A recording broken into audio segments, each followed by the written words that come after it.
بسم اللہ الرحمن الرحیم۔ آج کے درس میں انشاءاللہ آپ کے سامنے جار مجرور کے متعلق ایک ایسی بات آپ کے سامنے رکھوں گا شاید آپ نے کبھی نہیں سنی ہوگی۔ جیسا کہ آپ جانتے ہیں کہ حروف جر اگر اصلی ہوں تو وہ اپنے مجرورات کے ساتھ مل کر ضرور کسی نہ کسی فعل یا شبہ فعل یعنی اسماء مشتقات کے ساتھ متعلق ہوتے ہیں، لیکن ایک ایسی جگہ جہاں حرف جر اصلی اپنے مجرور کے ساتھ مل کر کسی کا متعلق نہیں ہوتا بلکہ وہ خود نائب فاعل بن جاتا ہے۔ جی ہاں، آپ نے صحیح سنا، جار مجرور نائب فاعل بن جائیں گے۔ وہ جگہ یہ ہے کہ فعل لازم مجہول کے بعد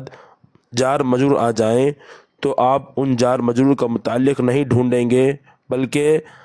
انہی جار مجرور کو آپ ماقبل فعل لازم مجہول کا نائب فاعل بنا دیں گے، جیسے اللہ تعالیٰ قرآن میں فرماتے ہیں اعوذ باللہ من الشیطان الرجیم ولما سقط فی ایدیہم، اور جب وہ گرے اپنے ہاتھوں یعنی جب وہ اپنے ہاتھوں نادم ہوئے۔ ترکیب لما ظرف زمان، سقط فعل لازم مجہول ہے، فی حرف جر ہے، ایدیہم مضاف مضاف لے مل کر فی جار کے لیے مجرور، فی جار اپنے مجرور سے مل کر نائب فاعل ہوا سقط فعل لازم مجہول کا۔ اسی طرح صعد علی السلم، سیڑھی پر چڑھا گیا، صعد فعل لازم ہے اور یہ مجہول ہے، علی حرف جر، السلم مجرور، جار اپنے مجرور سے مل کر صعد فعل کا نائب فاعل ہوا۔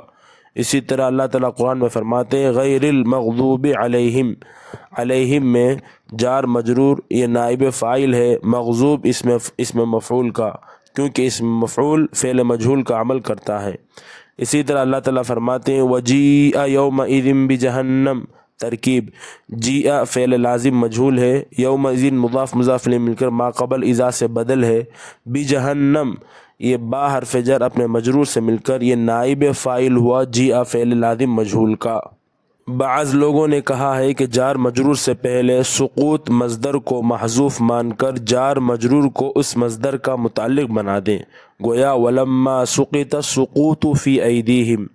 اور بعض لوگوں نے کہا ہے کہ آیت میں فی حرف جر زائد ہے، ایدیہم لفظاً مجرور ہے اور محلاً مرفوع ہے، اور یہ سقط فعل لازم مجہول کا نائب فاعل ہے، لیکن یہ سب تکلفات ہیں، صحیح بے تکلف رائے وہی ہے جو میں نے کہا۔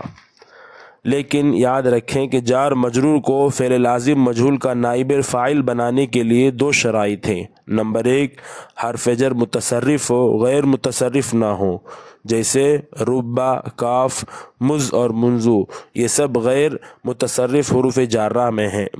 میں سے ہیں، کیونکہ ربا یہ صرف نکرات پر داخل ہوتا ہے، معرفہ پر نہیں، اور کاف یہ صرف اسم ظاہر پر آتا ہے، اسم ضمیر پر نہیں، اور مز اور منذ یہ صرف ظروف زمان پر داخل ہوتے ہیں، لہٰذا آپ ان کو فعل لازم مجہول کا نائب فاعل نہیں بنا سکتے۔